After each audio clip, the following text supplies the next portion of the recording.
Full meeting on July 13th, 2026. Time is 7 p.m. Mr. Ott, will you please call the roll?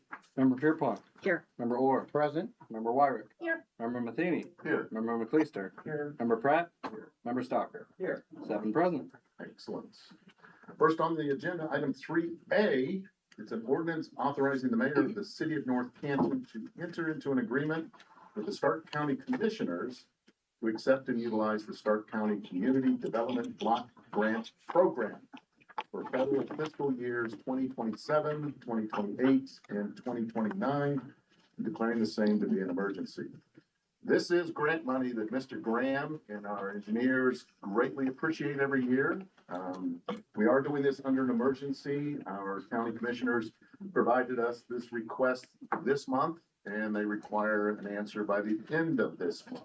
So we definitely want to participate in it. The grants have always been good money and help extend projects. So any questions from council? Would the admin like to add to any of this? Oh, I think you covered it well. We just need council's approval so that we may go out for those much needed grant funds. Any questions from members of council? That makes sense. Seeing none, I will make a motion to move item 3A to the council agenda. Can I get a second? Second. All in favor? Aye. Opposed? Motion carries. Next up, Finance and Property Committee, Mr. McLeister. All right, so this is just a regular old appropriation we talk about quite regularly. Just making some changes here with some money for fire personnel, for employment costs, some overtime costs, and some previous park donations. And I'm gonna let Jim kind of give you the next investment. Yep, so the fire EMS, we have unemployment claim fund, so we're asking for $1,025 for, I guess we need 2015, so 22, so 9,000 between the two funds. Then fire EMS, they got a grant, Fire Public Safety, which costs $125, so for that money. As you know, the winter we have is pretty rough, and so for street, so we went through overtime quite a bit, so we want to allocate 23,000 of the street fund and sewer fund, which is according to the split between the two funds. And then we have our Parks Capital Fund. We had a fund balance left over from last year of $19,316.25. So we want to go ahead and appropriate that fund balance for parks, Mr. Shea, and Parks Department, to do projects in February. And then we talked about the overtime for the street sewer. But also in the sewer department, we have unemployment as well as seasonal employee for 3 weeks. So I think Perfect. Any thoughts on this item? Seeing none, I would make a motion to move item 4A to the council agenda. Is there a second? Second. All in favor? Aye. Opposed? Motion carries. Next up, Parks and Recreations Committee, Ms. Wyrick. Yeah, so we have an opportunity to apply for a grant thanks to our new Parks Administrator, Mike Elkins. So I'll turn it over to you, Mr. Elkins, if you can tell us a little bit about what you're asking for.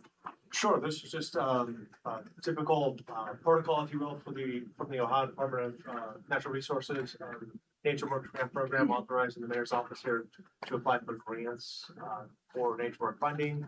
Specifically, we're looking to rebuild the tennis and basketball courts at Price Park in 2027. All right. And we're asking for this on emergency because July 15th is the deadline for the application to be submitted. That's correct. July 15th is the deadline. The application has to be postmarked by the 15th. Okay. Any questions? Okay, I will make a motion to move item 5A to the council agenda. Second. All in favor? Aye. Opposed? Motion carries. Okay, I will make a motion to adjourn. Can I get a second? Second. All in favor? Aye. Opposed? We are adjourned.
call to order the city council meeting of July 13th, 2026. The time So is that gonna be talked about? is 7:06. Real quick, I would just like to cover with council before we move on that we do not have a court reporter for tonight's session. We're not doing verbatim minutes. We're gonna do summary minutes. Mr. Ott is gonna be taking those down. I ask everybody to speak clearly, speak loudly, and make sure that we don't speak over one another so that he can take care of coming up with those summary minutes for us. Okay, tonight's opening prayer will be delivered by Deacon Bill Lambert of St. Paul's Catholic Church. If you please rise, remain standing for the pledge of allegiance.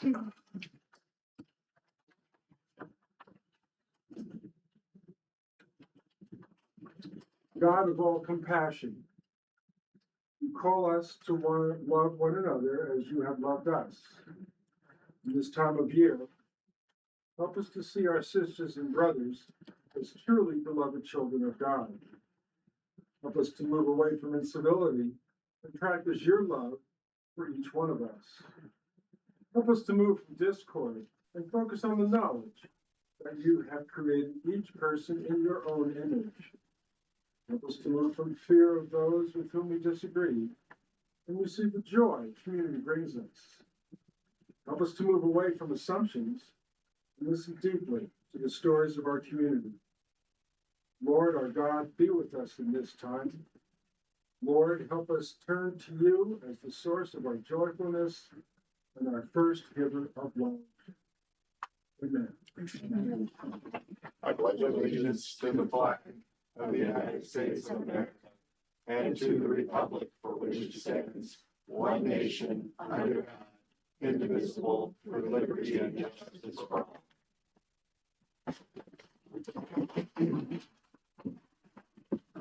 Mr. Ott, please call the roll. Member Pierpont. Here. Member Orr. Here. Member Wyrick. Here. Member Matheny. Here. Member McLeister. Member Pratt. Member Stocker. Here. 7 present. Excellent. I will make a motion to approve as presented the Q2 2026 finance reports. Can I get a second? Second. All in favor? Aye. Opposed? Motion carries. Recognition of public. We do have some people signed up. Mr. Ott, will you please read the preamble to the public speaks? At this time, members of the public who have signed up to address City Council will be called to do so. Each speaker will be given 5 minutes. Speakers shall be called in the order they signed up. During this section, comments shall be limited to legislative items appearing on this meeting's agenda. The rules for speaking and the speaker's time will appear on the screens. After you have finished speaking, please remain at the podium to answer questions from the officials at the dais. Thank you. First on the list is Miriam Baumann. Please start with your name, address. There is no microphone. Please speak loudly. Miriam Baumann, 320 Weber Avenue, Northeast, North Canton. I am requesting you table the resolution to accept the North Canton Parks Recreation and Open Space Master Plan.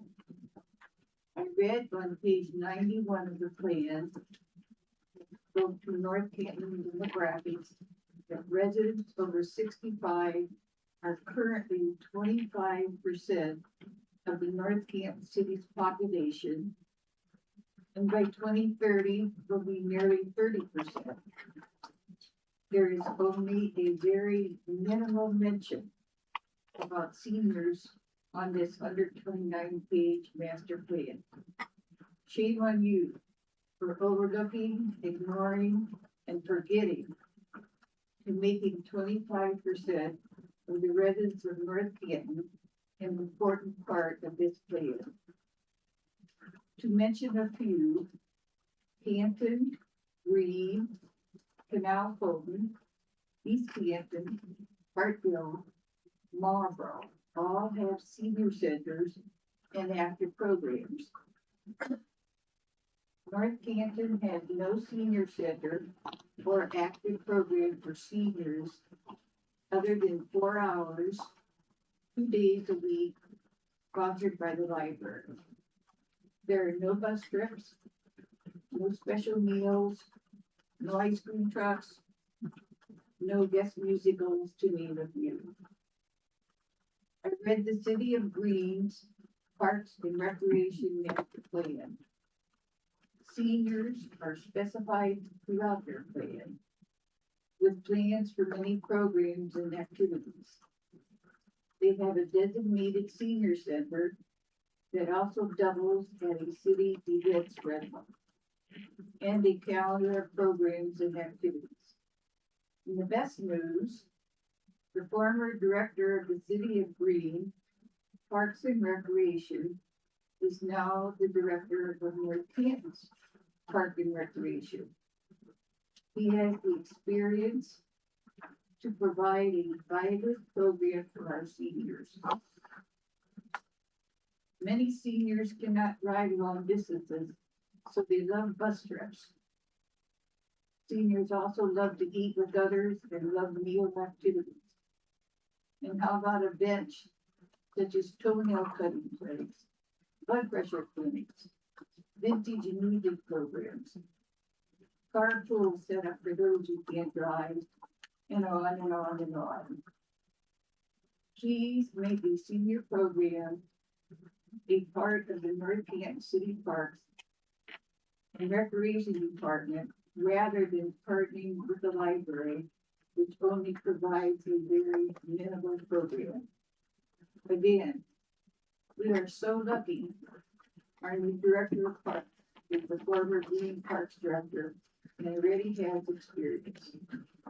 The library could never have a senior program like the vibrant program the city would run. The current EMS building could be converted to a senior center and also used as an event rental. A city-run senior center should not cost much. We already have an experienced director, and seniors are talented and can run their own programs. Seniors can self-pay for special events such as bus trips and special meals. Again, please table this resolution, fix it, and give seniors who are 25% of North Canton residents their rightful place at the table of the master plan. Thank you. Thank you very much. Next on the list is Melanie Roll.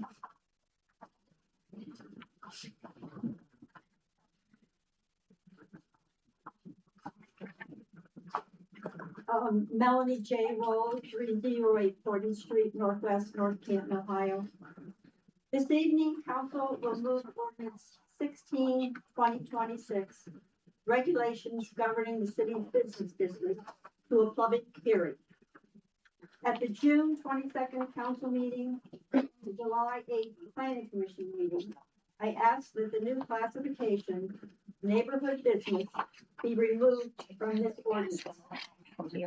There have been no changes to ordinance 1626. I'll share some North Canton city history. In 2003, North Canton City Council changed the zoning code, ordinance 5003, affecting the city's core from residential single family to RMFB, residential multifamily. That zoning change affected the neighborhood of the area west of the city square. Investors took that opportunity to make many of the older two-story homes into two-unit rentals. In less than 2 years, council saw they had made a mistake with that zoning change. In June 2005, ordinance 9405 was passed to revert the zoning of these neighborhoods to residential single family. However, the rental properties were grandfathered. And until each one of these properties are reconfigured to a single family use, the two-unit dwelling remains. I have witnessed what happens to neighborhoods when ill-advised zoning changes occur. Again, I'm asking the zoning classification, neighborhood business, to be stricken from the proposed chapter 1137 zoning update. Questions? Thank you. Thank you. On the list is Dave Rossetti.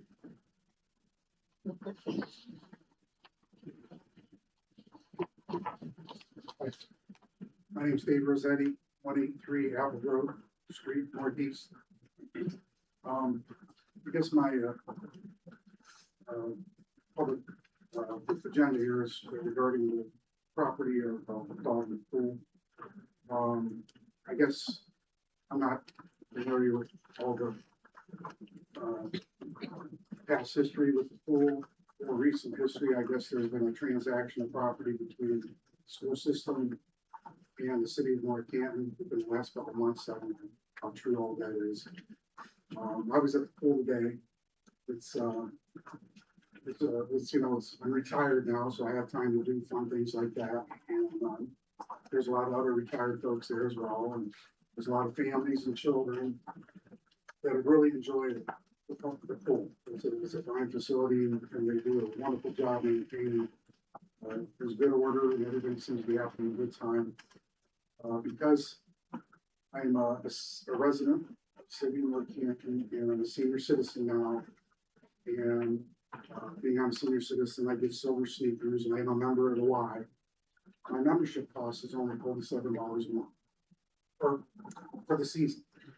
And I just want to thank the city for keeping such moderate pricing. It's just amazing that today you can have a membership such as a fine quality pool like that outdoor and seeing families enjoy themselves. But unfortunately, a lot of people there feel that the fate of the pool's already been decided upon. That property next door with the new school being built is wanting the property for whatever purposes they may find, which may be much needed. But my opinion is the city really could use, you know, they have a fine park across the street, but it'd be a shame to bulldoze down such a fine facility like Dogwood Pool. And if there's anything that can be done to save the pool, which I don't know if there's already a fate of the pool or not, but if there's anything that can be done to save the pool, I think it would be appreciated by senior citizens, families, children, and anybody else. And it's a good thing to take advantage of. And I encourage anybody just to go by and see all the happy faces. Thank you. Thank you. Thank you. That concludes the first part of our public speaks tonight. Moving into old business. Mr. Ott, will you please read the title of ordinance 25, 2026? An ordinance authorizing the mayor of the city of North Canton to enter into and execute an agreement for the exchange of real estate with the North Canton City School District and authorizing the transfer of property owned by the city in exchange for property owned by the district and declaring the same to be an emergency. Well, this falls right along the lines of that land swap. Mayor, administration, do you have things you would like to add to this final reading? I mean, I could start it off and then I might engage our law director a little bit, but basically, the only change to it was in the land swap agreement with the school district. Rather than leasing back the pool to 2030, the city would keep the property and not transfer it until the end of 2030. So I don't know if Brendan wants to speak more to that, if you have any questions on that. Yeah, just the newest draft is going to release concept altogether. The proposed timeline is November 2030 for the schools. We're looking at the final language on some access, because I think they still like work out the agreement to access the parking lot. The parking lot Yeah. circulation of And traffic. make sure that works for both parties. That's the last little, the concept is agreeable to everyone. The last little piece would just be looking at the access mechanism. They propose to easement it first, and I don't think that's good. I don't think that's necessary. And then at the end of 2030, it would swap as part of the swap. So. Does that become problematic that we're still working on the contract and we're voting on this tonight? I mean, because I realize we're up against the gun, so to speak, because there are meetings in what, 2 days? No, the legislation allows for edits to the document that are approved by the mayor and the law directors along with council's actually.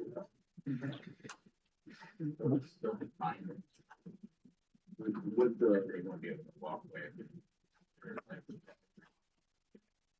Hey guys, can you speak up? We Yeah, we can't can't hear hear you you. over here. Would the schools be able to walk away after we execute the agreement? Well, like if we made a change to that parking lot.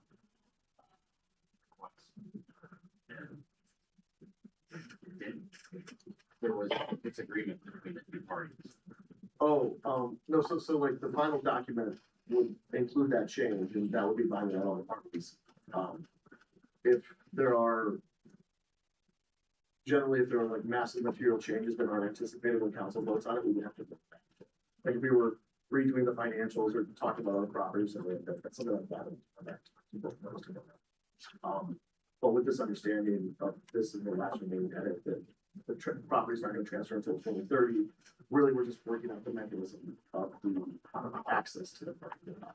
But that concept will be there. But yes, once it's fully executed, we know it. What happens, we know we have 1 year left on the liner. What happens if there's big repairs and the city wants to close down the pool before 2030? Would the schools take it then? I don't know the answer to that would be. I mean, it's quite possible that could happen. Obviously, we would discuss that and, you know, we'd come back to Would council. you put something like that in the agreement? No, because we would still own it, so they wouldn't have any like worry about liability on our side. I think that's part of the reason that they proposed that to us. Okay. So when that remains their asset, are we, this might sound really stupid to ask, but are we paying property tax on that property since we own that? Or exempt. We're exempt, thank Both you. entities would be exempt. Perfect, thank you. Yeah, we would remain the owner of the pool. until Right. 2030. Correct. Owner of the property. Only the property, right? Hypothetically, if the pool was to fail, we won't transfer early or anything. That concept is not in this. It would still transfer in 2030. That'd be a total separate decision. Used or not actively used. We'd have to bring it back to council. Right. If that doesn't foreclose something though in like 2028, 2029, if the parties need to amend it, that's always an option. But this, the current proposal is to have whatever that property looks like transfer hands into it. If we amended the agreement, it would be back before you. It would be that. So just a statement more than a question. We're about to go on summer recess here on council, so we won't be back within those 30 days. So if there is a change, can we still receive that? Have adequate time to review that? If we would need to call a special meeting, have that ability in front of us? Like Just saying. material changes. Yeah, I mean, if there are something that is not contemplated in the authorization, it would have to come back before you. okay, thank you. In your legal opinion, this is not altering the contract, it's just a slight variance.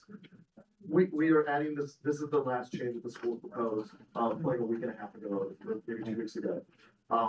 We haven't worked out the final exact language yet tonight between myself and the attorney. But the concept that will be in there is the transfer at 2030, no lease, and then some form of access to the parking lot. And that's the last piece of language that we're looking at. If there are any additional material changes to that, that would be something that we have to do back, because that's not contemplated in the authorization. Functionally, it's essentially the same thing, and in fact, if we talk about running it for $1 a year, this actually saves us $4. That's great. Do we anticipate they will go ahead and approve this week as well, barring any changes that are material after that same concept? Haven't heard anything otherwise. Okay. Any other questions from members of council? Thank you. I will make a motion to adopt the third reading of ordinance 25-2026. Can I get a second? All in favor? Hi. Opposed? Motion carried. Mr. Ott, will you please read the title of ordinance 31-2026? An ordinance establishing chapter 372, mobility devices of the codified ordinances of the city of North Canton, thereby establishing provisions for the use and operation of mobility devices within the city. Mr. Pratt, this is Ordinance and Rules Committee. Basically, this is sort of second reading. Putting legislation around e-bikes, something that the city has out of it. This would give direction to those operators, how they basically, how they can be operated within the city. This is not for, dirt bike style, e-bikes. There's an existing legislation already, that's on the books for that. This is specifically for the e-bike portion. It also gives, more ability to law enforcement for impounding as necessary. It's really just bringing our code up to par with what's available, what's out there as far in the recreation world of e-bikes, scooters, and other devices. Anything else that needs to be added, Chief? No, I think you said it very well. It gives us one all-encompassing ordinance that brings together the e-bikes, the scooters, the one wheels, and as technology evolves and mobility is displaced. And both there's a certain level of accountability to that. Right. And this is based on a timeline. I know it's the second reading tonight.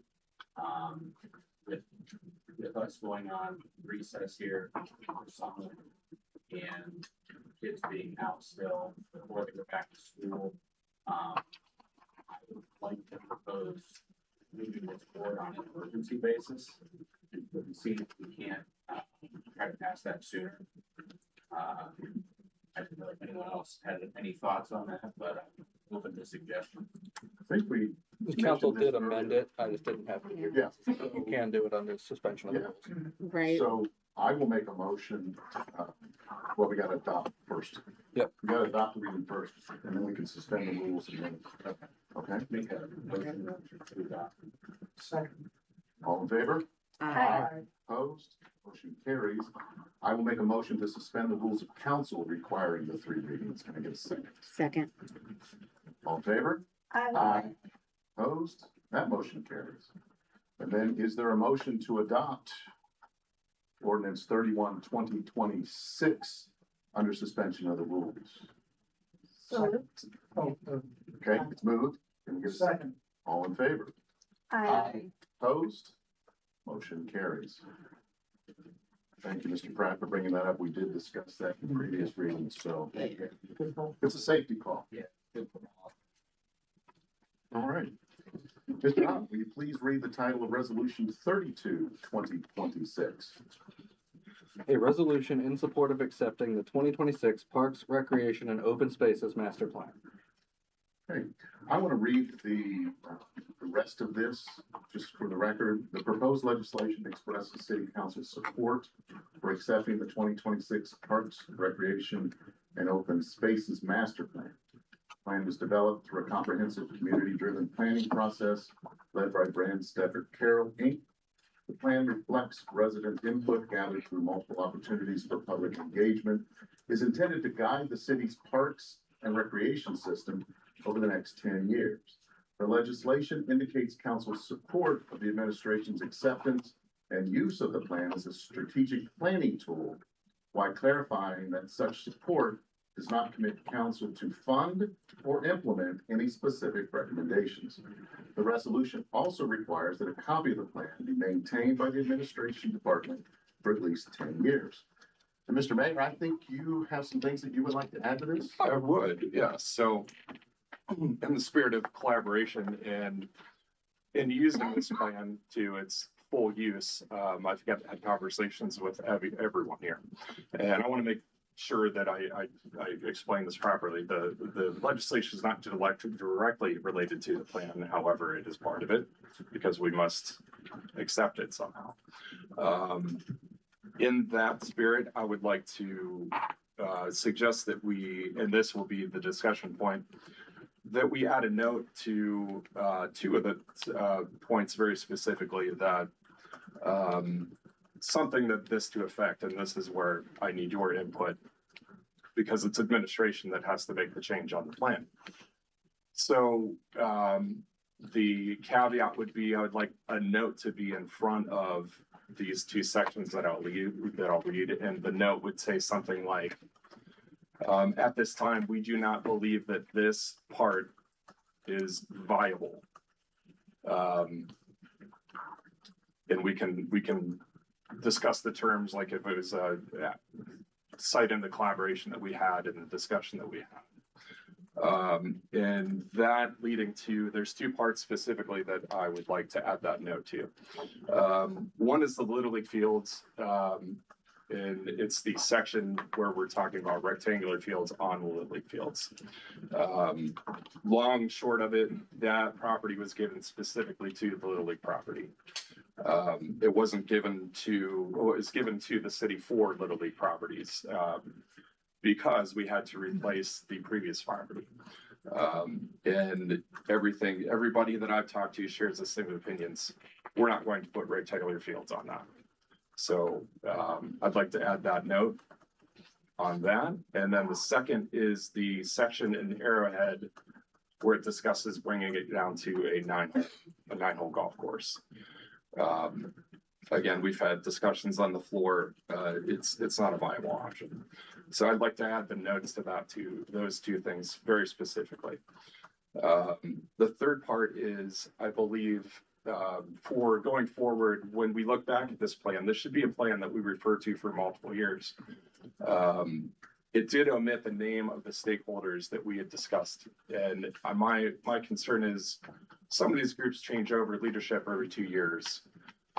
So 6 years out, if we're going to contact a group, it would be nice to have reference. I don't know whether that needs to be put in the plan or if we just mention the stakeholders specifically talked to on the record, but some way we have to look back and be able to find that. That's got to be accessible information, in my opinion. And then the fourth, I want to end the debate on how the surveys were done by adding the disclosure that we did not hire Brandsetter to conduct a random sampling that makes the data statistically viable. And I want to make sure that we say we specifically did not pay them to do that, because that is the plan that we approved. And I think that will help limit the divisiveness on the data points of that. So the note that I want to put in front of those two very specific topics, the Little League fields and the Arrowhead part, that's where I need your feedback. So I would like to put something like, after collaboration with council and the administration, we agree that this is not currently a viable outcome. Do you like that? Would you like me to put something further than that? Is that good enough? I think it's a start, and I'd love to kick off discussion on our side if I could. So first, I want to thank you Well, for the okay, opportunity to let's limit it to that first, because we're going to go around, and then I'll have Dave. Like, I don't want to take over your meeting. Okay, well, then I guess I'll just add in, I think we should strike the Little League discussion entirely, take that out. But I like your suggestion for adding that for the topic of Arrowhead. And I also will add in for the discussion for the data. I like adding that subject. While I don't remember discussing whether or not we made it statistically significant or not, you know, it is what it is at this point. My contention has been that we have used data from people who do not live inside the city of North Canton. In fact, almost 30% of the respondents did not live in the city. And my concern with that is that we're allowing people outside the city limits to dictate how the residents of this city expend their tax resources. So in addition to what you said about the data, if we could add the chart, I know you're not going to take the data out, but if we could even just add the chart from the appendix and bring that into the data that reflects and shows that the data included almost 30% of people did not live in the city. But I'm happy with your changes and I really do appreciate you bringing the plan forward. On the Little League topic, I would agree with what you just suggested. And this may be additional, so we can come back if I need to, but outside of that section, and I don't have the page number, I can find it. There's just a reference in a couple places, I think even in the strategies that say the overall reduction of diamond ball fields, I think it said from 10 to 7. I would like to strike that. I don't think at this time that the city is in a place to be reducing the number of diamond ball fields. I understand what you guys are saying about striking it. We can say it's not a viable option. However Right, you wanna say it. that's where I struggle on it. Like, I get it, like, I don't want it in there. But it's, maybe down the road, it does become viable at some point, and it shows a reference that is thought of. I would, I'd like to strike it. I don't know if that's the appropriate thing to do from what we received for a consultant. That's why I kind Yeah, of I introduced mean, it. it sounds like nobody supports it, so I- why in the world would we have it in there? I just, Just because. yeah. It's, and that's a good point, but there are things in the regular master plan that we did not fully approve of. It's receipt of the work, in my opinion, is what we're doing. We're just putting the notes on it that it's more of a collaborative response from our discussions. That's my take on it. My ultimate goal is to make this usable so the community benefits for it. So Mike uses it, and it's not usable, in my opinion, if it's divisive on your approval of the simple receipt of it.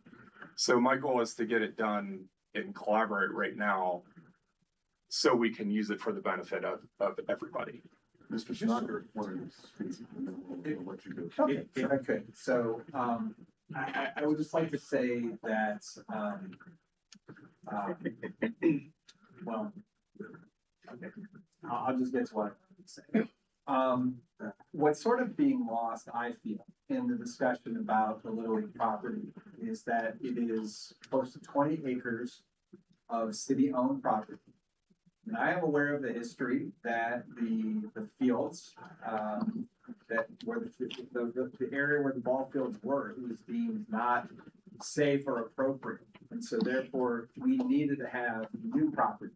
And so that property, where it exists now, was given over to the city for the express purpose of Little League. And that was done in what year? Late 90s. And so what I feel has kind of been lost a little bit in some of this like large and almost rambling discussion is the fact that Branstetter Carroll produced a report and consulted with our soccer, football, and lacrosse folks as well. And when you read the appendices in there, which we now all have, they are all very uniform and in unison saying, we do not have enough football, lacrosse, soccer. We don't have enough rectangular fields. And I know that at first this might seem like I'm conflating issues, but the point of the matter is this is 20 acres of city property that we lease to the Little League. And while at this time, I can't actually personally imagine any of those baseball fields going away, and I cannot say that strongly enough, I personally can't see it. I feel like we're almost forcing this discussion into something that's going to make that property sacrosanct. That we're never going to look at it again.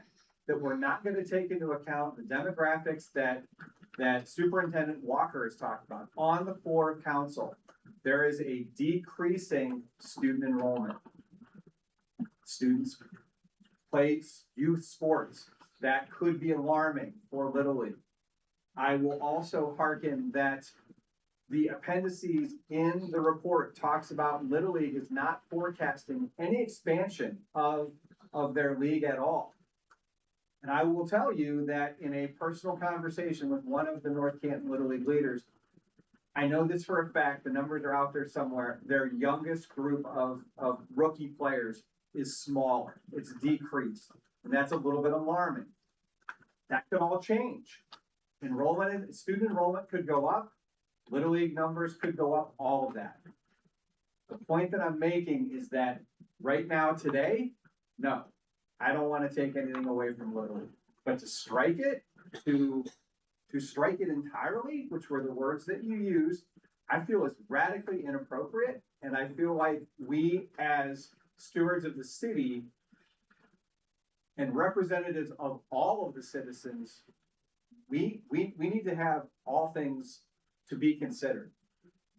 And I'm not asking to break any leases with the Little League. I don't even know how long that is, but I just think that striking things or moving references entirely to 20 acres of city-owned property is wildly inappropriate. So my next, okay, so what I was just gonna say to the mayor is, yes, and I lost my place in here as I listened to Member Stocker over this, so let me find it again. So this indicates council's support of the administration's acceptance and use of the plan. I guess I just want to say that this is not merely accepting it, and that is just my concern. This is us saying, yes, use it as well. So I just wanted to make that point because, yes, I can certainly get behind you accepting something. I don't necessarily agree with it. Some might say that I'm being divisive or combative. I am just simply trying to put in here what I think is right from what I'm hearing from people in the community. But when you add in supporting the use, that's where I'm at. So this is where I trust the mayor, the administration, and our new parks administrator to use it where it's deemed appropriate. That they're not going to use things that don't make sense for the community. So I trust that they're going to use it appropriately. They know, and then we will be telling them, and the residents will be telling them, and our parks administrator will be reaching out to stakeholders to make sure that the use of this is appropriate.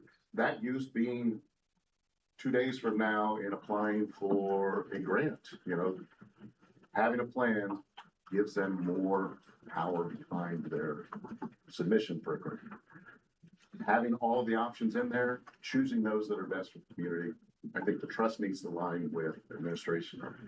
And to add to that, the use comes back to you for approval Funding. regardless. So you guys approve the use. Well, yes, in theory, but I mean, if you have a parks budget. Not in theory. Anything over 50,000 absolutely comes to you by ordinance. But it also talked in here about, and I forget the exact wording, about possibly talking about the status of the lease. So that would require a funding expenditure. That was the alarming part, yeah. Yeah, so listen, I can get behind your changes. In the spirit of collaboration, which I think is all I was ever asking for was collaboration. While I don't love leaving it in there, I'll support what you want. I'll support as long as we have a footnote in there and we can come up with whatever verbiage. Yeah. But where I really am going to be stuck on is back to the data. And we can forget talking about statistically significant.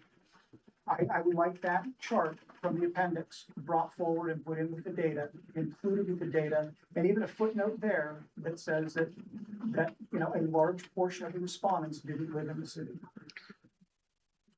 Just want to reply to Mr. Stocker at the end. It is not a land thing for me personally. If you had taken the time to read the full appendix, there are alarming recommendations in there and they jump off the page at me. So yes, I believe their lease expires in 2033. So I don't think we'll really be talking about touching that between now and then. We may not be here, right? But there are suggestions in there about revenue sharing with them and how things that they do today could dramatically and drastically and negatively impact that program. Those were the reasons why I questioned, how did all of this get in there? Because surely it didn't come from a conversation with one member of the board of directors of the Little League. It came from our steering committee. And so there were no other opportunities to have that conversation. So that's why it's coming up now. That, by the way, is not divisive. That is us doing our jobs by asking the questions about the things that are in the book. I just am tired of hearing that word. That's all. I support the suggestion of putting that comment in that section. Just want to make it very clear and on the record. I guess we're not really on the record, but you know, this is where some of this concern is coming from. And I feel like it's well founded and there's valid and genuine concern behind it. That's all. Question Can for, I, I'm sorry. question for legal, is there anything that we're doing here that's not going to pass legal scrutiny? No, Okay. I mean, you're discussing a resolution on a non-binding plan. So the resolution would just be whether council's agreeing with the acceptance of the plan. Yeah. I don't think there's any issues with that. Honestly, When you're done, I guess. I was gonna make a motion that we adopt the first reading of resolution 32, 2026, allow administration and the mayor to make those changes that have been suggested, bring it back to council in August, given enough time to review those changes and make sure that they're accurate, and then move to the second reading. Any changes or corrections need to be made, but that would give administration and the mayor enough time to put in these recommendations and put it in place, and opportunities for council members to make sure that it's in place before we have a second reading. So Maybe you'd be willing to hold that since member Pratt said that he had something he wanted to add. well, before we get a second, in normal Robert's Rules of Orders, it's motion, discussion, second. So what would you like to add? I just thought I'd mention that I think that the turnout we have tonight, maybe I'm wrong, maybe I'm right, but this was the first time that the public got to really see the book plan. And, you know, obviously the first time you look at it, everyone has, you know, their own mind, their own thoughts, their own questions, their own concerns, or maybe they think some of it's great. But I think what comes across probably concerning to folks is the fact that it says it is the master plan right on the title. And I think that it's really not a master plan. To me, when I think of a plan, it's something that we're implementing, that we're doing, that we're gonna follow, almost like a roadmap. And I think what we have is a book of ideas. So maybe we need to call it just that, the North Canton Parks and Recreation and Open Space, Book of Ideas and Thought. Book of Ideas and Thought. And maybe we even put a disclaimer in it. It says that this is statistically, this is a non-statistical study that the city paid for. It gathers thoughts and ideas that can be, you know, useful for decision making, but not necessarily the decisions. I think that would probably calm folks and let them know that we feel the same that they do, that it's ideas, it's maybe some guidance and some thoughts and pros and cons that could come with doing certain things or not. I don't think it's, everything in here is not bad, but I think there's a lot of stuff that doesn't represent maybe North Canton completely. Those are just my thoughts. We can turn that over to the mayor and administration to bring back to council in August their revised version of this draft. And I think it also, and I forgive me for not bringing this up earlier. I think Mary, who spoke earlier about senior programming, I think that's maybe a miss with this. And so it'd be nice if maybe, you know, something like that could be incorporated. I would agree with that, but right now we don't have programming. We have no Don't have recreation. We don't have that. So I understand why If they I did could that. jump in. But yeah, absolutely. So in the master plan on page 47, I'm going to read from Branstetter Carroll's plan. While the city's current recreational programming is limited primarily to seniors' library-based initiatives and specialized one-time programs, expanding offerings will be essential to meet the diverse recreation needs of the community. Speaking of seniors, when the Parks and Recreation Department is ready to offer its own programs, they should be chosen based on community engagement from this master plan for future engagement efforts.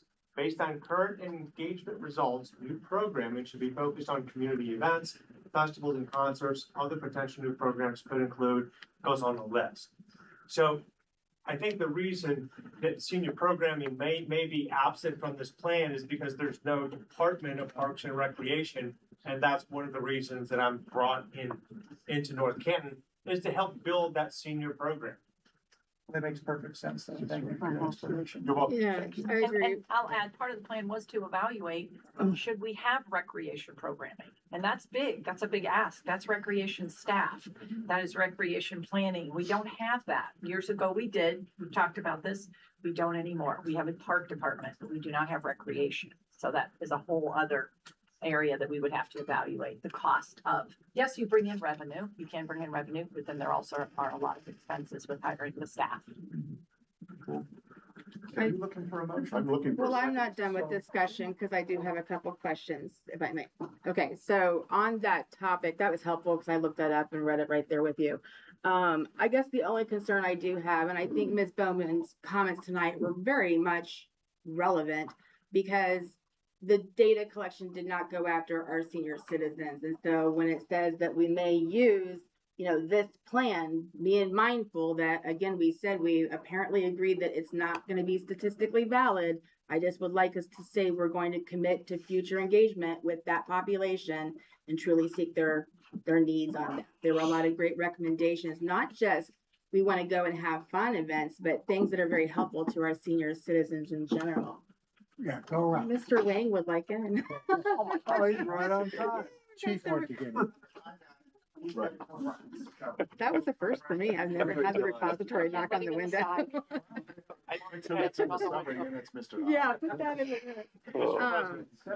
Yes. I do want to reiterate, and I believe I said this in my first meeting here, is that this plan is not successful, whether it's in North Canton or anywhere else that plans are implemented without public engagement. So these plans cannot be implemented in a vacuum. It will involve engagement with the senior community, with our youth sport organizations, with North Canton local schools and other partners, the library, the YMCA. This is a comprehensive plan for the residents of North Canton, not just the city, it's all of our partners and stakeholders as well.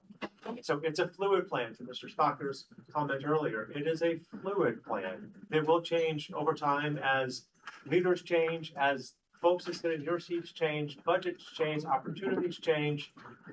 So I just want you to know that I'm all about building community and building relationships through engagement. So if there's any angst or anxiety, I'm promising you that I will reach out to the community. Well, Mr. Elkins, I read the City of Green Plan and it brought me a great deal of comfort knowing that you were involved in that. And so the only other question I'm going to ask you is, we just are approving the ODNR grant, and I know that we need to have this plan on file to be able to push for future grants as well.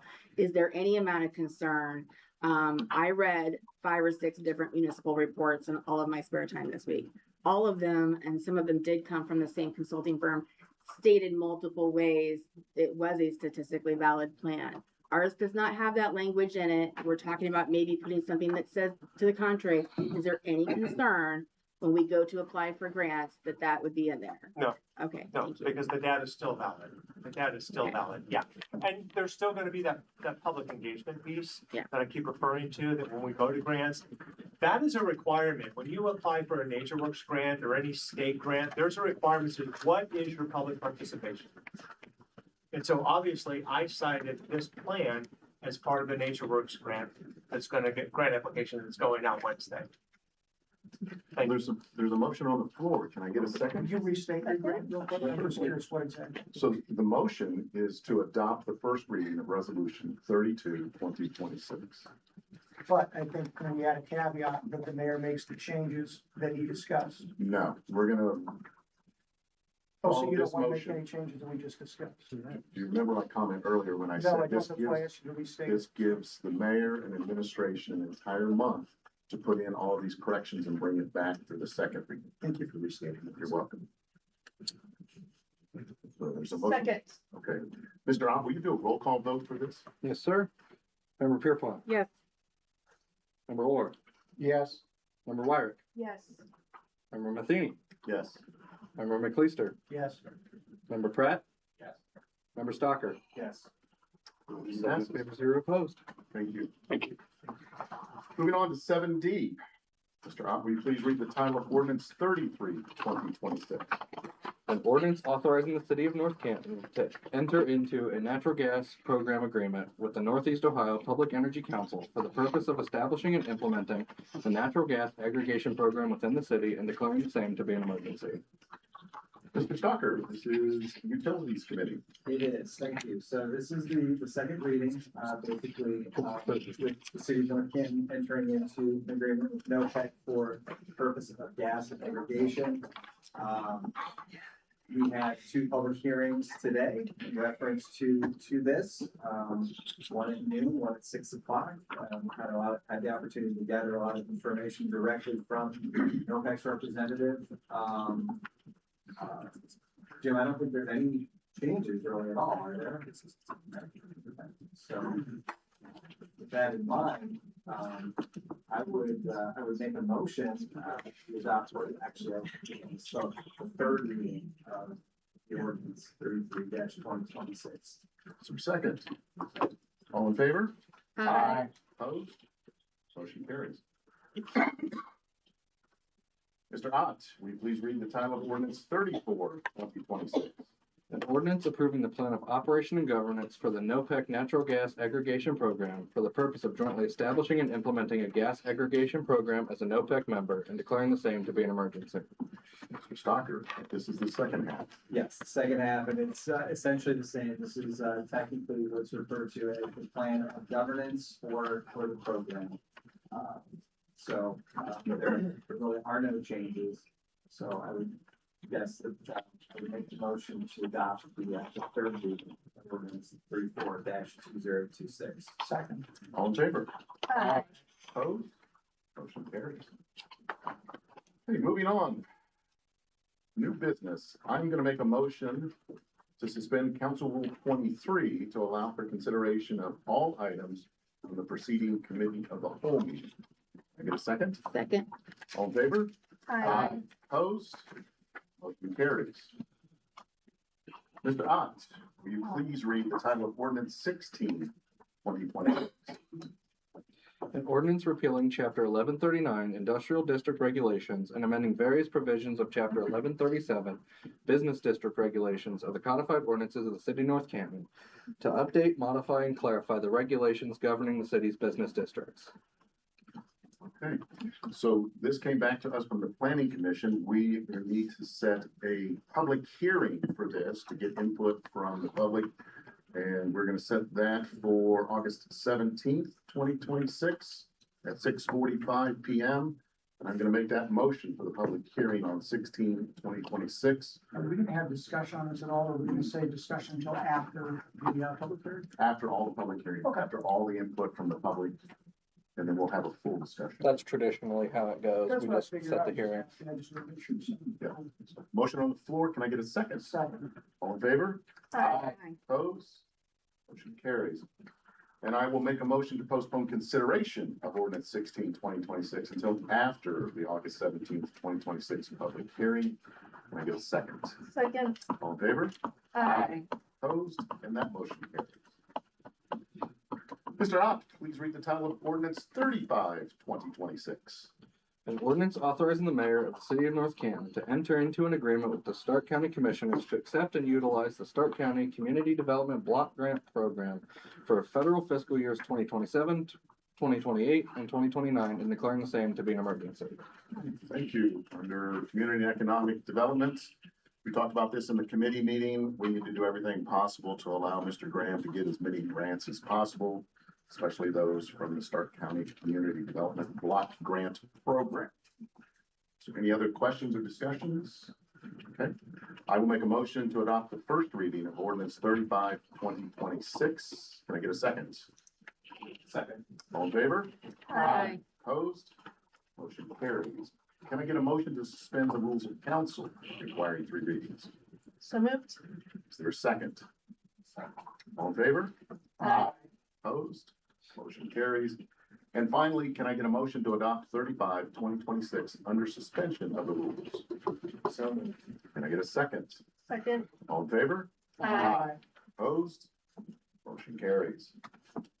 Mr. Ott, please read the title of ordinance 36, 2026.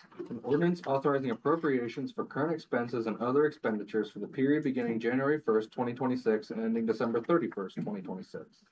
Mr. McLeister. Yes, sir. All right. Can't imagine there's any changes. Nope. Oh, okay.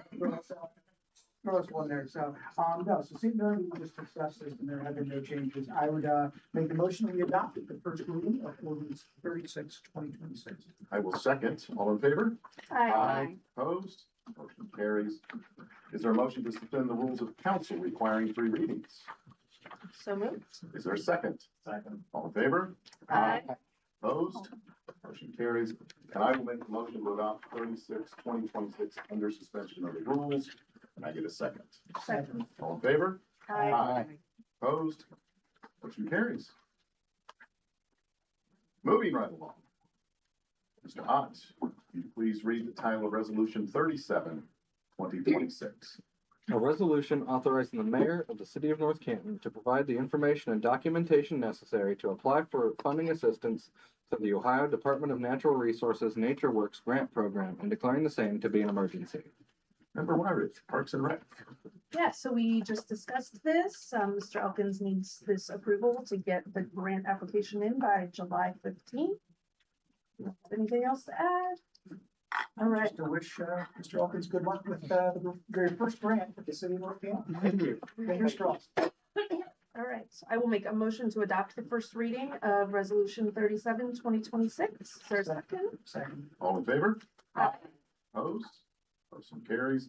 I will make the motion to suspend the rules of council requiring 3 readings. Can I get a second? Second? All in favor? Aye. Opposed? Motion carries. And is there a motion to adopt resolution 37, 2026 under suspension of the rules? So moved. Uh, Is there a second? Second. Second. All in favor? Aye. Opposed? Motion carries. Recognition of public topics under city authority. Mr. Ott, would you please read the preamble? At this time, members of the public who have signed up to address city council will be called to do so. Each speaker will be given 5 minutes. Speakers shall be called in the order they signed up. During this section, comments shall be limited to items reasonably under the city's authority. The rules for speaking and the speaker's time will appear on the screen. After you have finished speaking, please remain at the podium to answer questions from the officials at the dais. First on the list is Catherine Wilhelm.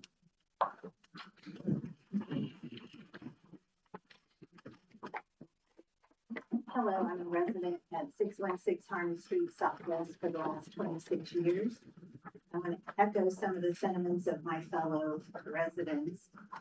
Having spent a couple, 2 or 3 times now in council meeting, I appreciate the feedback I've gotten from Mr. Ott and Jim, I'm sorry, I don't know his last name, Assistant Deputy Treasurer, and Holly, our council at large. As we recognize the people that are here that love our city, love the green spaces.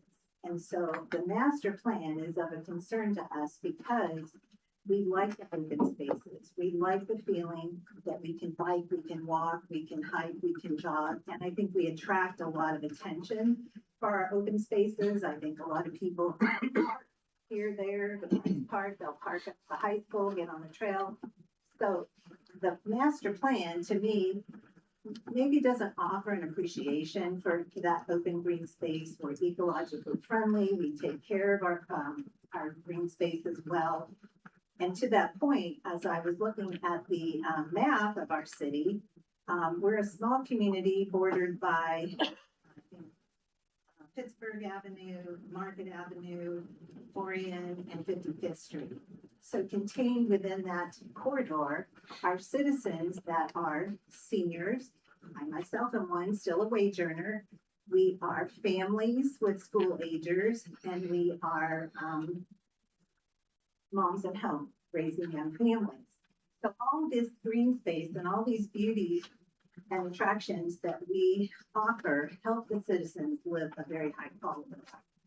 My husband and I moved from Firestone Park in Akron 26 years ago because of the education, reputation here, and the beauty that is here. So with that being said, I recognize the challenges from a business standpoint. I was a financial analyst for many years of my career, And we talked about unit price versus number of units. So I went into a deep dive in the financials for Dogwood Park, Arrowhead Country Club, some of our other facilities here. And I really want to understand from the council, and these are just questions, you don't have to answer them right this minute. Have we done an analysis of how we can bring these facilities up to a profit? Profit earning way status that makes everybody comfortable. We all know things have risen over the last few years. I don't care what you talk about, gas, groceries, cars, commodities, all of that. Well, when I just take $90,000 of the loss for Dogwood Pool in the year of 2025, I say, okay, how can we bring that to a even point? Well, it would take $10 for 100 people per day. If we increase the population in Dogwood Pool by 100 people and increase the unit price that they pay by $10, well, people might complain about $10, and the same thought process for Arrowhead. That is one of the very few public courses, as we know, Tanahawk closed, or Tanahawk closed, Sanctuary closed, Seven Hills is closed, and you all could call out more of them. If we could please look at a way of preserving the attractions, the amenities that we offer our citizens, improving upon what we have, making it profitable. It's all in numbers. And when I sit in here, that's the thing that I find lacking. I hear emotion, I hear strong opinion, I hear a lot of ambition around some of these projects that are in this plan, but nowhere is it discussed how it compares financially to what could make it successful. And so if we could offer that to the residents, I think we'd have a more comfort level of, hey, this actually looks great on paper, or it looks really bad. We're all sensitive to numbers when things affect our own pocketbooks. And in summary, I wanted to ask the question, when we do the swap, is the school board equipped to understand how to take care of real estate, to provide the infrastructure to take care of those properties? I live near the middle school. It is a concern. You know, I just have a question about that. So again, I'm just offering questions. I want to make sure I quickly get to all my questions. Oh, the last thing, Mr. Ott was very, very factual. And this is again, an echoing of the sentiment of a resident here tonight. The crisis, I will call it a crisis, in our rental unit. At 20, compared to the number of residential units. Oh, I'm so sorry. That's okay. It's 20%. That's all I'll finish with. 20%. Yes, I'm a numbers gal. Thank you for listening. Thank you.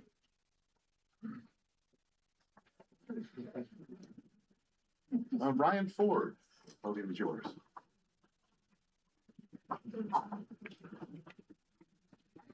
Well, I'm a city council newbie, so I found up in the wrong spot. I probably should do this before. You're fine.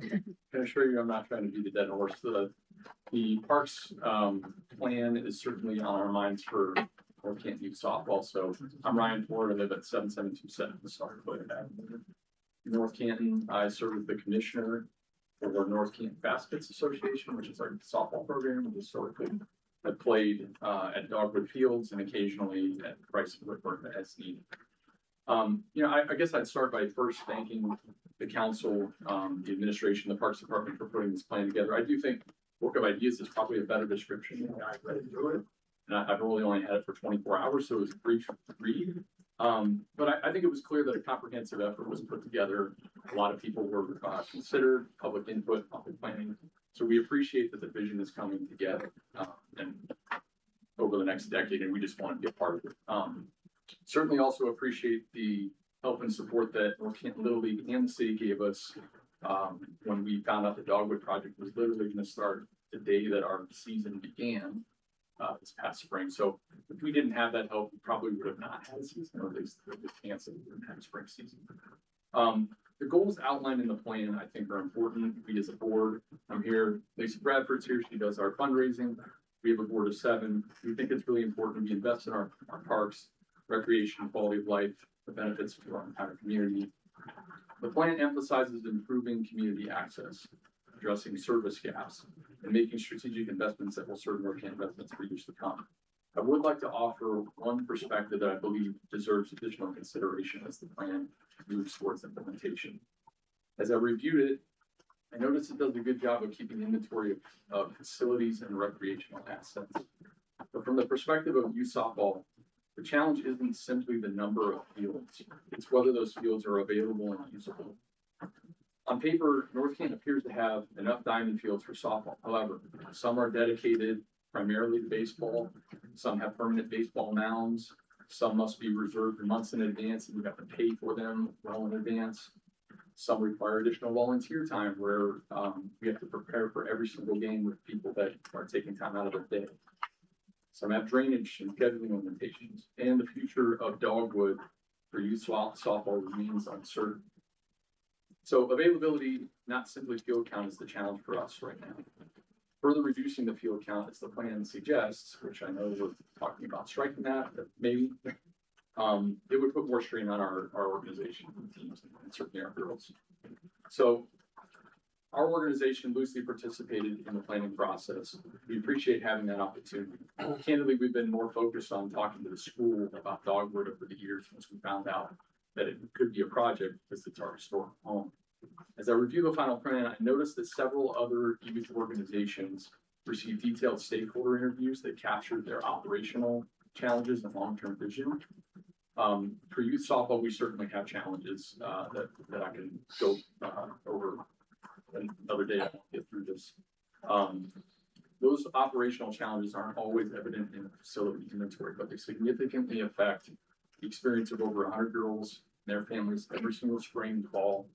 We'd love to have the opportunity to have that more detailed discussion, specifically about youth softball, before the plan is finalized. We've won 8 state championships in the last 30 years. That success does not start at the high school level. It begins with young girls playing softball, having a love for the game, developing a passion for it. If we want that tradition to continue, we need to ensure the foundation remains strong. So I'm not here to criticize the master plan. I think it's a really good start. I'm just here to ask for youth softball to have a bigger voice moving forward. And I hope that everyone appreciates that. We welcome the opportunity to have those conversations. And we're not asking for special treatment as our board. We just want to be a bigger part of the conversation. Thank you. How many? Thank you. Couple questions. Questions. You said it's about 100 girls right now? Yeah, it's in the spring season, we're typically at 100 to 115 girls. And then we also have taken over a fall program that we run through Flame, which is maybe half of that. So we have girls that have interest in the fall as well. And from what age group to? Yeah, we have 8U all the way through 12U. So that's, roughly, you'll see girls that are 6 all the way through 13. 14U, we've had some attrition, a lot of girls moving to travel, so we don't have a 14U program as much. So. And then basically, how many fields do you have of your own? None? Right now? 0. Yeah, 0. Because Dogwood is, right. Yeah. Again, Little League was awesome. They offered us basically 3 of their fields, and there was a fair amount of availability that really saved our season. And, Price and the start, or in the Parks Department did an awesome job helping us do that too. But we do have to line those fields, so there's an expense, and it's not even about the money, it's the time commitment. Trying to get over there. So Coach, sorry, Coach, just real quick. So you kind of touched on it. There's really only 3 fields at the Little League complex right now that are actually usable for softball. It's really 2. It's really 2. One of them has the field one you're familiar with, as a mound. You can use it for practice. Otherwise, it's Price and Whitmer was also Price, or Whitmer also has it. So. The question is, what is going to land at Dogwood? We haven't heard a straight answer if they're going to put a playable field, a game playable field back at Dogwood. I've seen aerial views, like sketches, but we haven't really heard a straight answer for that. And that's disappointing if it goes that way. Mr. Elkins has passed his business card on. I can guarantee that future girls softball will be part of the conversation. Thank you for bringing. I wanted to chime in real quick. One of the other unique situations that they faced was, I know Little League could have offered more either dates or something, but the trick became parking. That while they were functioning in their regular Little League season, they were like, well, we could give you this field, let's say on a Friday night, but we don't have a place to park you. So another element to consider when we have those conversations is maybe we could get more use out of existing if we had another place to park. Just those are the little nuances I remember. Parking's always been a problem. Yeah. Little League field. It's a good problem to Any have. more questions for Mr. Ford? I was just gonna throw out that my daughter's a Hoover softball player, and North Canton Fast Pitch Association certainly helped create a love of the game for her. So thank you for what you do. And, you know, I'm sorry to hear about your plight and struggle for fields, but, you know, I just want to say that if it wasn't for North Canton Fast Pitch Softball Association, she wouldn't be on the team. So. Yeah, I appreciate that. We're honestly really proud of what we've accomplished recently, like the AQ group. The numbers have increased. We had the most youth to 10 youth this year. So we're trying to start it at the lower levels because travel is just consumed girls. It pulls them out of the system. But we need to give the girls that don't want to play travel an opportunity. Because travel is watered down, quite frankly, and expensive. And not all of them want to do that, and they shouldn't have to do that. Sounds like you're an amazing program. Thank you. Appreciate it. Thank you. Yeah, thanks for sharing the challenges that you face with your organization, because you know this is kind of a new issue for you guys now that those fields are changing with the school system. So you know we're used to hearing about rectangular fields, and that's a concern of mine. And now this is one more. So we got to be able to come up with a solution for these kids. Yeah, appreciate it for consideration. Thank you. Thanks. Thank you. Very good.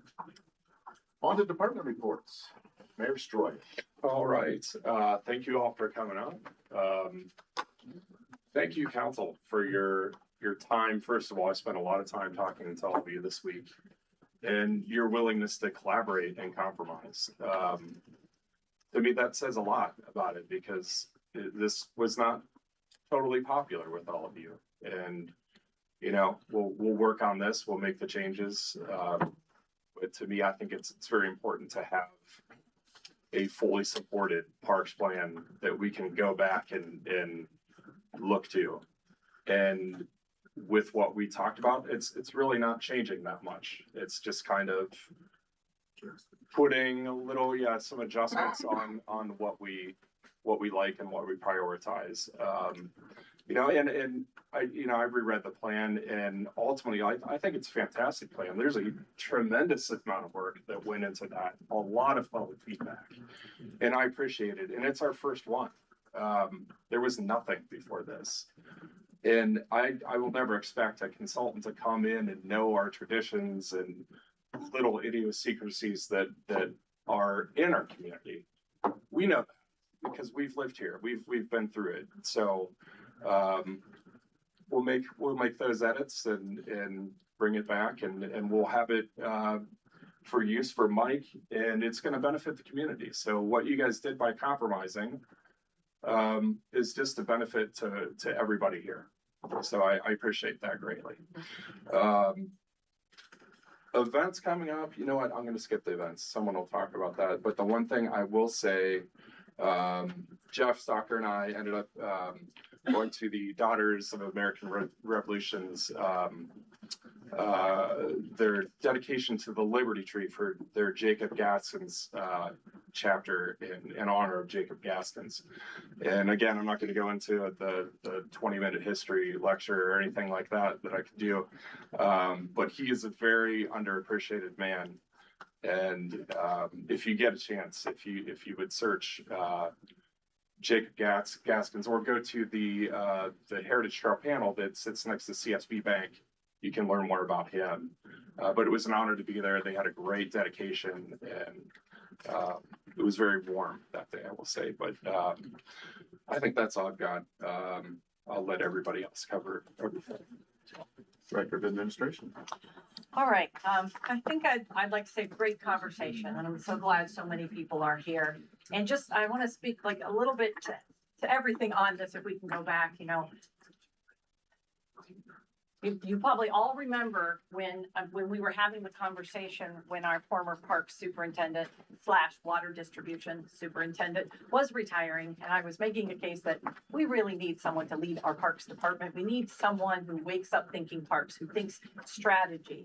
You know, I know we're talking about the Parks Master Plan, and that was also approved by the prior council, went out for the RFP, selected Brandstetter, started going into it. Has it been perfect? I think we have found, no, we don't, this is new to us.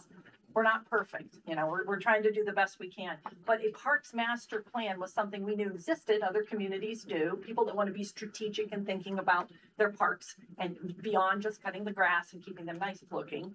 We wanted to say, how do we do more going forward? Listen to our community. What do they want? Because we hear it all the time anyway. We want this, we don't want this. Can we have this? This community has more pickleball. This one has, we hear all of this.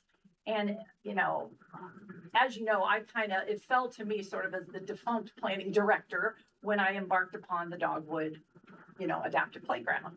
And it was amazing to me at that time that in speaking to our previous superintendent, I said, what is the last park development, like big park, playground?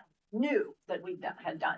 The last thing was in 2000, and it was when he did some things at Price. And now we're talking, this is like 2017, 2018, and when we finally cut that ribbon, it was 2021. No, 2022, because I kept saying inclusive fund coming to 21, and then COVID happened, so it was 22.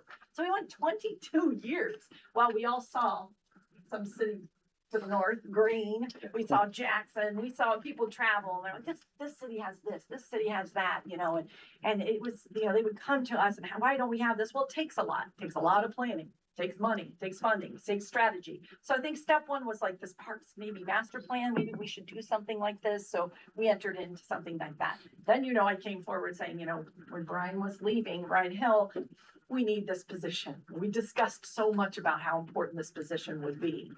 Because, it aside from, having just people, like we said, operationally and keep things nice, there's no plan. There's no recreational staff for all the things that people want. We know we have a lot of amenities, and we know people want a lot of programs as well. So, I'll say, thank you to Miriam for coming in and talking about the senior program. How that came about was saying that seniors want something here, but again, we have no staff, but we had space. And when the library said we might have some staff to do this, and we said, oh, we might have some space, we put them together. So this was a no cost option to the city because we weren't going to go out and hire, we didn't have it in the budget to start a senior rec programming staff. So the library came about, and we began it, we began offering that. Mr. Ford, I hear your challenges. And I mean, I've always said our girls softball team, when you're sitting in that gym at Hoover High School and you see all the state champion. And I know things have changed so much since my daughter played for Greentown Athletic Club. I don't even know if they're around anymore, but that was her softball. And, this battle comes, and again, I was always sort of the defunct administrator in the middle trying to help figure this out, where people say, is this the school's responsibility or the city's? And we both love the students and the athletes and the families that are in our community, but it falls to whose responsibility is it? At one time, sitting in a meeting with the school, as far as youth sports go, not just softball, we're talking all the youth, baseball, football, all of it.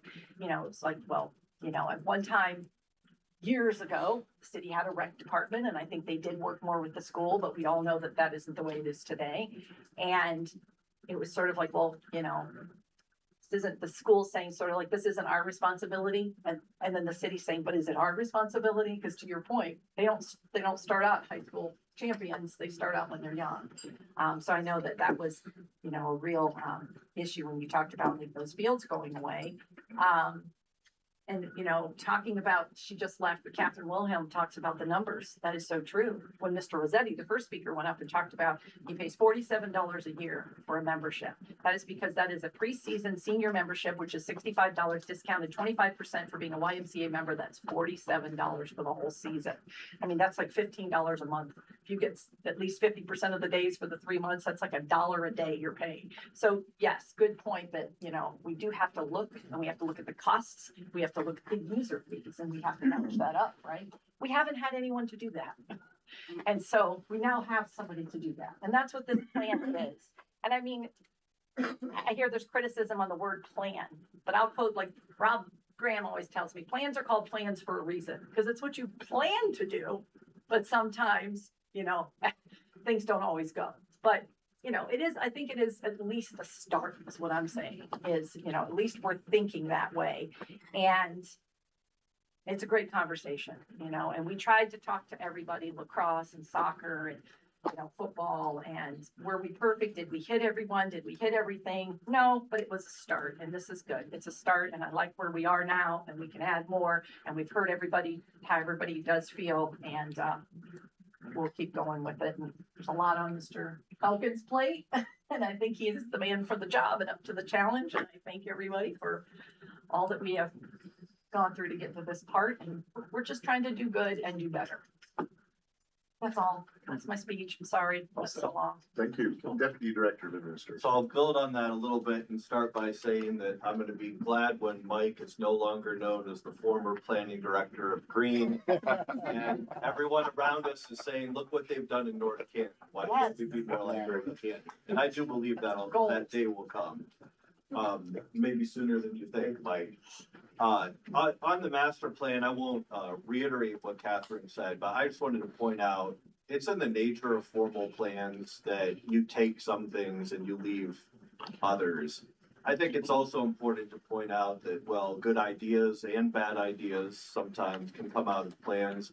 They can come straight out of a person's head, whether you have a plan or not. So I think in our form of government, in our administrative, in our legislative, in our budgeting processes, any ideas that come out of this plan or any plan, they're ultimately always going to be examined individually on their own merit. So I just wanted to say that, hopefully to encourage everyone to keep that in perspective when we continue to discuss the master plan. I think our consultants have done a good job. As Catherine said, there are things that we need to tweak, as the mayor pointed out, and I'm confident we'll do that. I'm very grateful to council and everyone who was involved that we got this legislation passed on the land swap. Mayor and Catherine have both said, I think it's a transformational opportunity. We're acquiring 20 acres at 2 key locations next to city parks. I don't have to tell all of you this, you know better than me. We're an older and largely landlocked community. We're not in the same situation that Jackson Township or Green's in. Land's at a premium here, and I really think this land's going to give us a lot of opportunities in the future to engage the community, going back to planning, comprehensively conduct a land use planning process at both of these sites. And I'm confident that we, you know, both the administration and city council, or our successors, because this could take some time, are going to thoughtfully engage the community, strategically plan for new land uses, whatever they might be. And I think we'll have served the people in North Canton well, and we'll be able to put this land back into productive reuse. So again, I wanted to thank you. It's an exciting opportunity. It's not every day that the city comes into 20 acres in some of our most key neighborhoods next to 2 of our most key parks. So thank you. Parks Administration. I don't know if I could add to anything that Catherine and Jason said. Thank you for passing the resolution tonight so we can get the grant application in. I can tell you that I'm really excited about the future direction of North Canton Parks and Recreation. It's gonna be a fun 10 years. Excellent. Thank you. Did you just commit to 10 years? I think so. It's gonna be a fun 10 years. Let the record reflect that Mike signed on for 10 years. Deputy Director of Finance. Yes, so I'd like to just go more than halfway past the year, so it's appropriate to go over just 3 financials here. We'll start with income tax. We are currently sitting around $7.2 million in income tax so far this year. The last year was $6.5 million. Plus $700,000 increase. right, that's 2% increase, so we're still watching that, and there's probably be still some delays coming in next year, but, we're looking at that. I wanted to go over the general fund cash balance currently, approximately 11.76 million versus 10.84 million last year at this time.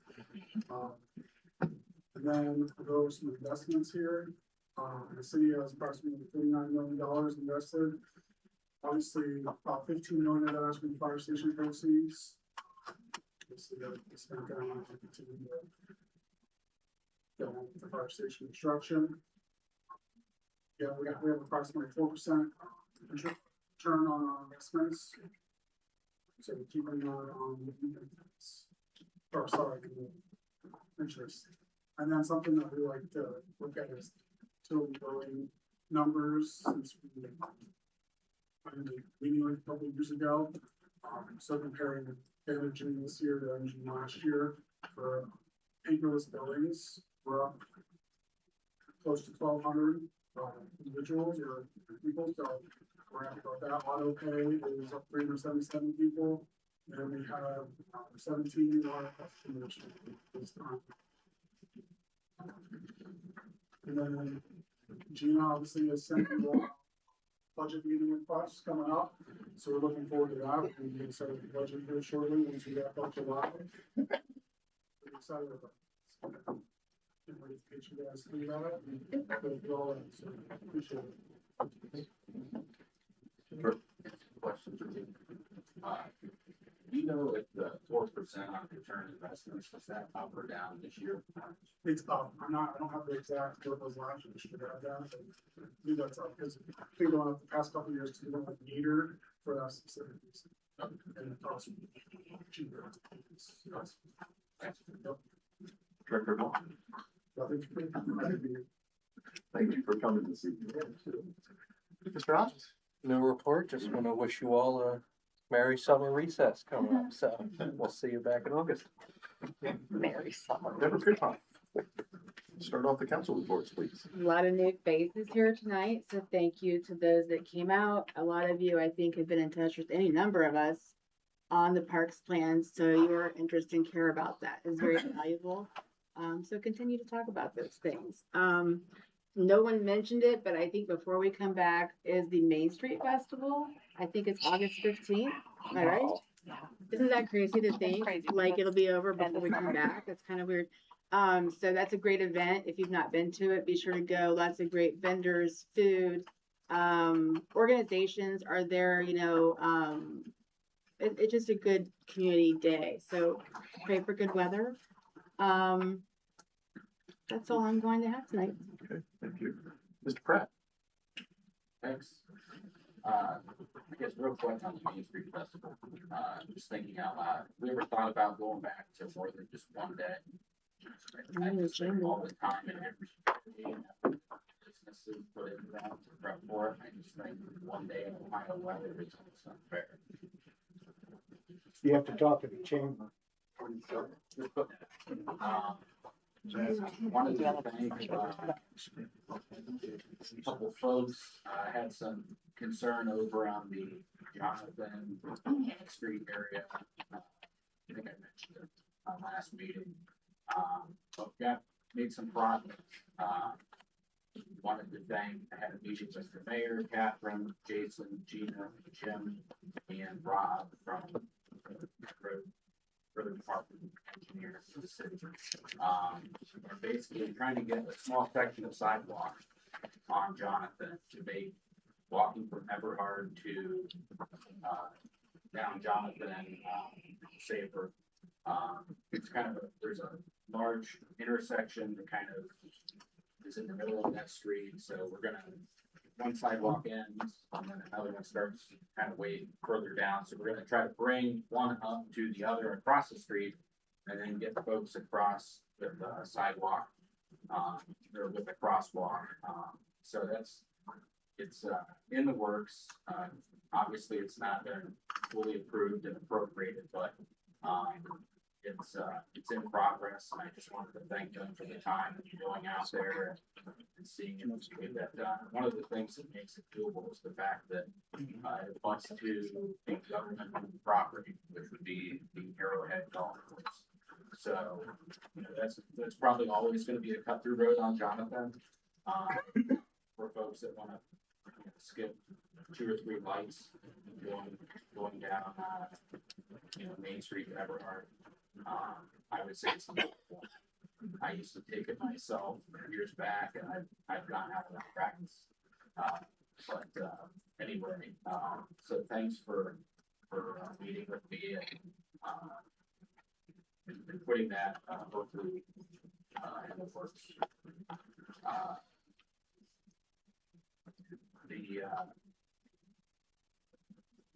I guess grants for senior programming, Mr. Elkins, is that something that we could get with grant money, you know, for seniors, now that we have you on board? Obviously, it's not gonna happen overnight, but I think, I would like to think that there's gotta be a grant for seniors, you know, aging population. You know, I personally think it's great if we can keep people in the area in their houses longer. They're an asset, and I'd like to do what we can. So I guess I think the grants, I know that, you know, it could be cost prohibitive maybe right now, but I think we just have to plan for that. And I guess I had a couple questions, maybe statements or questions. The parks master plan. You know, I know it's hindsight. I don't want to be a Monday morning report of that, but I do wish that we would have had Mr. Elkins in place first, and then this plan. I think it would have been critical. I think it would have been very helpful. So I'll just say that. I'm glad he's here now, for sure. I do look at this more of a book of ideas than a quote master plan. I think had we paid for a more expensive, slightly more expensive, data accurate plan, I think then we could call it a master plan. You know, had we all been, you know, more part of that plan, I think we could have done it. I think it would be unfair to call this our master plan. It's like, you know, Catherine pointed out, I know she's she means well with parks. You know, they're very important to her, and I understand that. I appreciate it. But my concern is, you know, just like all of us here, I've said it before, we're only here for 2 years.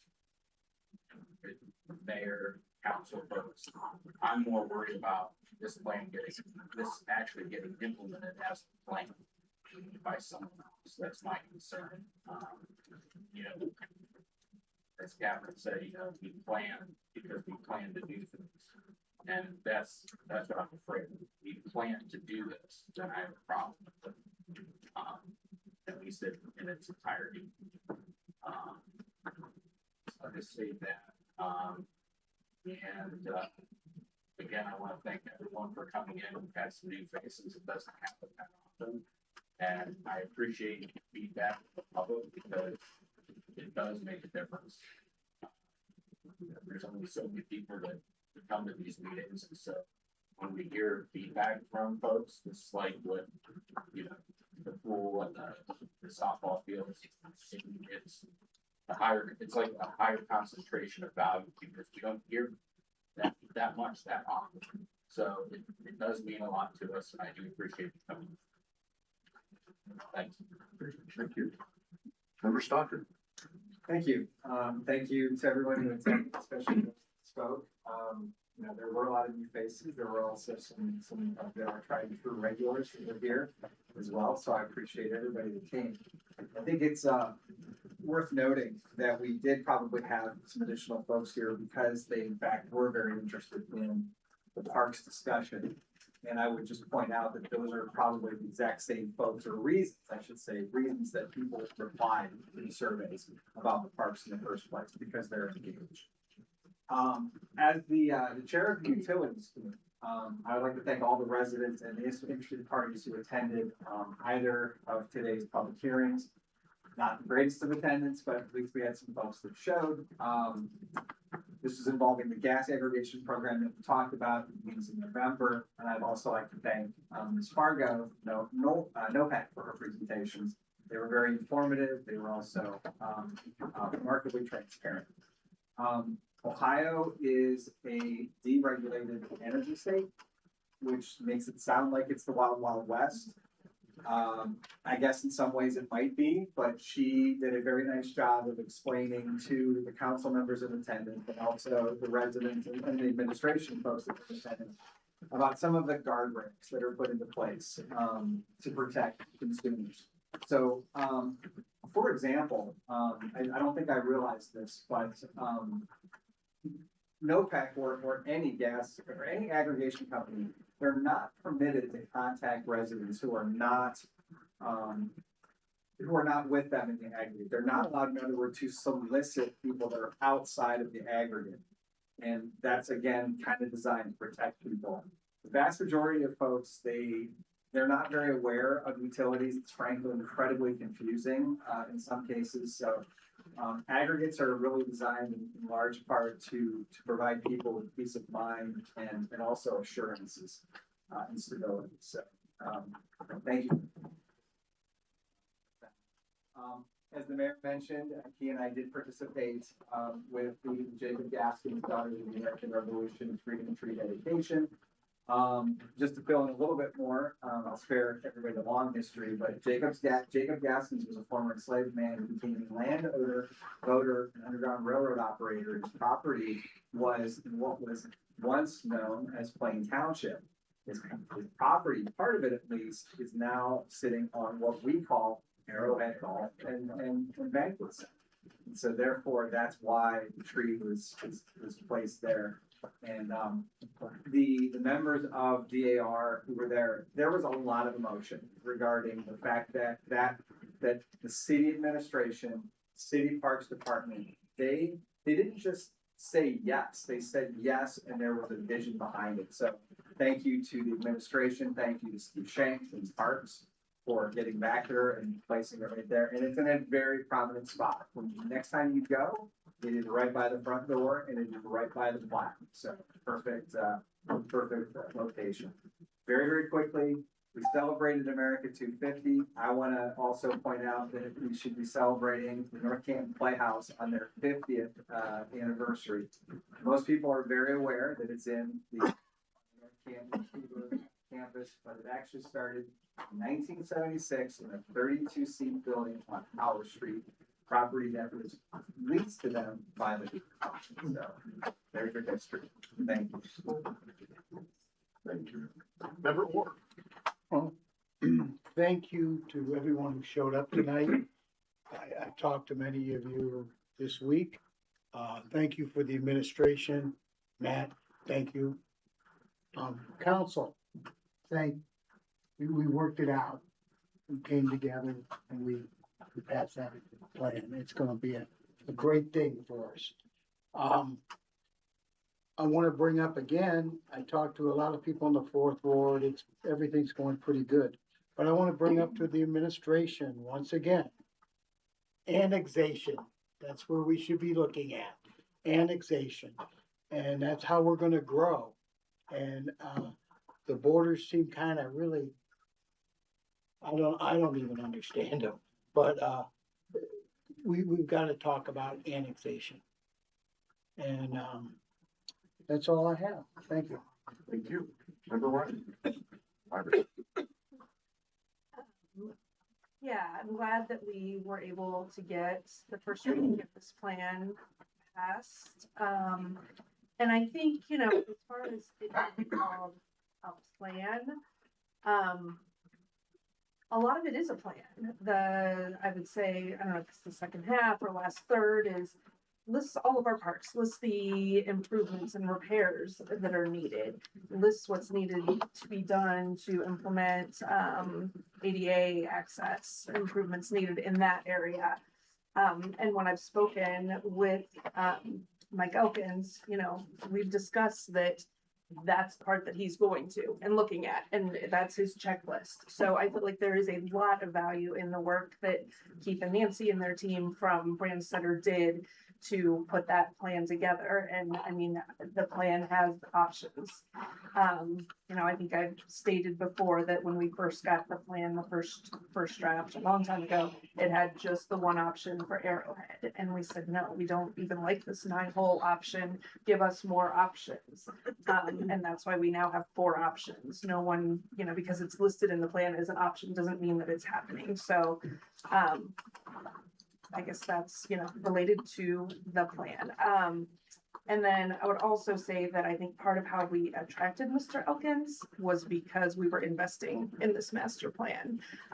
Whenever we were interviewing, I think it was very attractive to someone who has worked with 2 master plans from Brandstetter Carroll, that we were working with them, that he was, you know, comfortable and confident in their work. I don't mean to keep speaking for you, but I don't know that we did it backwards. I think we, you know, that may have been a bit of a selling point to you, that we were moving toward, you know, it's been a lot of time up here when Parks doesn't have anything on the agenda. And so the fact that I now do is really exciting. And that's because we're starting to really kind of prioritize this. So I guess as we come back from break, I just feel like we have a lot of opportunity.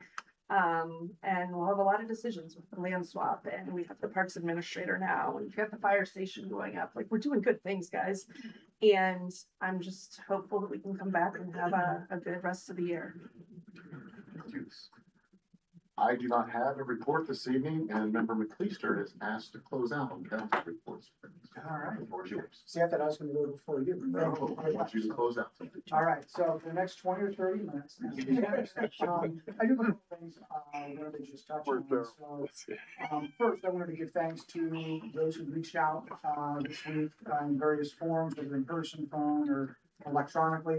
Also, thanks to the people who came this evening. So, Melanie, Ryan, you know, I'm inclined to agree with what you guys shared this evening. And Miriam, I think there's some fantastic ideas. So, thank you all for speaking.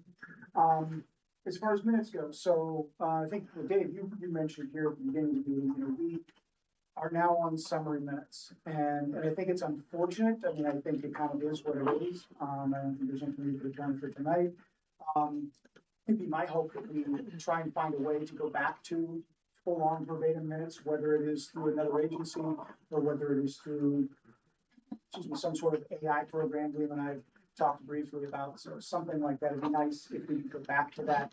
Or, and I know we have, YouTube, if we can't go back to verbatim minutes, I think we should consider investing in better audio equipment so we can actually audio record the meetings.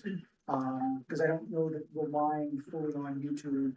And while the owls might be great, they're far from perfect. We'll be talking about that with everybody at the break. Perfect. Okay, cool. And then I will touch on minutes again at the very end, but it'll make sense when I can talk about it again. Bike radio. This is like one of my favorite events this year. I'm a cyclist myself, so just giving a shameless plug for the bike rodeo this Saturday. Where are we? Down here over at Zion Lutheran Church over on Wooded. Times again on Saturday. They're on Facebook. Along with the posted up this morning. And come out and see, you know, over the past couple of years, we had to take last year off because of my vacation schedule. So Chief and I are going to do a slow race. So that is one of the things I look forward to. So looking forward to seeing you Saturday morning for that. Board meeting. I had a board meeting earlier this year, and I invited Councilmember Pratt to join me. And it was actually the Inzettas let us have it over at Mama Gazzardi's. It was a greatly attended event. I have nailed down September 15th, which is a Tuesday. We're going to have a ward meeting. I've asked Member Pierpont to join me at that meeting. Do not have a location just yet, but I wanted you guys to put it on your calendar. So what is a ward meeting? The Ward 1 meeting is specifically meant for residents of Ward 1. It is not a campaign speech, it's not a stump speech, it is simply just an opportunity to have an in-person conversation, hear concerns and thoughts from members of, or from, excuse me, from residents of Ward 1. So not really people from other wards, and this is specifically me as the Ward 1 council person looking to hear from residents of Ward 1. So put it on your calendar, Tuesday, September 15th, and we'll have a location when we come back from break. So next thing I wanted to talk about, hope you guys bear with me. I did type it. I'm probably gonna need a crutch to get through it. So I've heard it said before, you never forget the kids you grew up with on your street. I grew up on Willoway Avenue Southeast in North Canton. I can remember them all. Still talk to a couple. Sadly, some are no longer with us. A small few had a departure in life. Brandon Schmidt was my younger sister's age. Her best friend, and man, he was a friend to everybody in the neighborhood and a regular presence in our house. After graduating from junior high school, Brandon chased something greater. He joined the Marines. In fact, I can remember the day that he left for basic training. Brandon went on to see multiple combat tours in Iraq and Afghanistan. But Brandon was not your average Marine. You see, Master Sergeant Brandon Michael Schmidt was a member of the Marine Corps Special Operations Command, or MARSOC, also known as the Marine Raiders. For those who may not know, the Raiders are an elite special operations unit of the United States Marine Corps. The Raiders are often tasked with specialized missions, including direct action, counterterrorism, special reconnaissance, unconventional warfare, and foreign internal defense. Over the course of his career, Master Sergeant Schmidt, through his courage, leadership, and sacrifice, earned 5 Navy Commendation Medals with V device, a Navy Achievement Medal with V device, and a Purple Heart. Master Sergeant Schmidt honorably retired in 2023 after bravely serving his country for 20 years. 15 of those years were in the Special Forces. I wanted to commemorate his story here for a while and think it's most fitting to do so today because we have just passed the 1-year anniversary of his passing. While he was a loving husband to Nicole and father to Jordan, Brandon had a mistress, as I think I once heard it described, skydiving. Someone like Brandon wouldn't be content with a relaxing, low-key, yet well-deserved retirement. So after leaving the Marines, he took some of what he learned and became a professional skydiver and skydiving instructor. He is even credited with helping to create MARSOC's skydiving program. In total, Brandon had almost 3,000 jumps. Sadly, a mid-air collision during one of these jumps on July 9th, 2025 took his life. It is my most sincerest hope that by telling you all about North Canton native Master Sergeant Brandon Michael Schmidt and reading this here tonight, this true hometown hero live on in his hometown's council minutes, the city of North Canton's recorded history for all time. Today, Brandon can be found among this nation's greatest heroes in our international cemetery. His parents, Mike and Cheryl, can still be found in Willoway Avenue Southeast. If you know Mike and Cheryl, give them a hug. And if you know a veteran, thank them for their service and sacrifice for this great nation. More importantly, if one of those kids from the street you grew up on became a truly incredible person, a true hero, take a moment to tell them that you stuck out to our friend. So I had wanted to do this before we went to summary minutes. Liam, I would like to email this to you in hopes that you can include this in its entirety in our minutes for this evening's meeting. So thank you. Good point. It's not 3. Okay. Final call for new business. Seeing none, the meetings calendar. We are moving to summer recess between now and August 10th. Our next meeting will be the 17th, starting with the public hearing and then, committee of the whole. And the city council meeting. So we're gonna be packed full, 6:45 for the public hearing on ordinance 16/2026, followed by the committee of the whole and the city council meeting. Seeing nothing else, I will make a motion to adjourn. Can I get a second? All in favor? Aye. Aye. We are adjourned.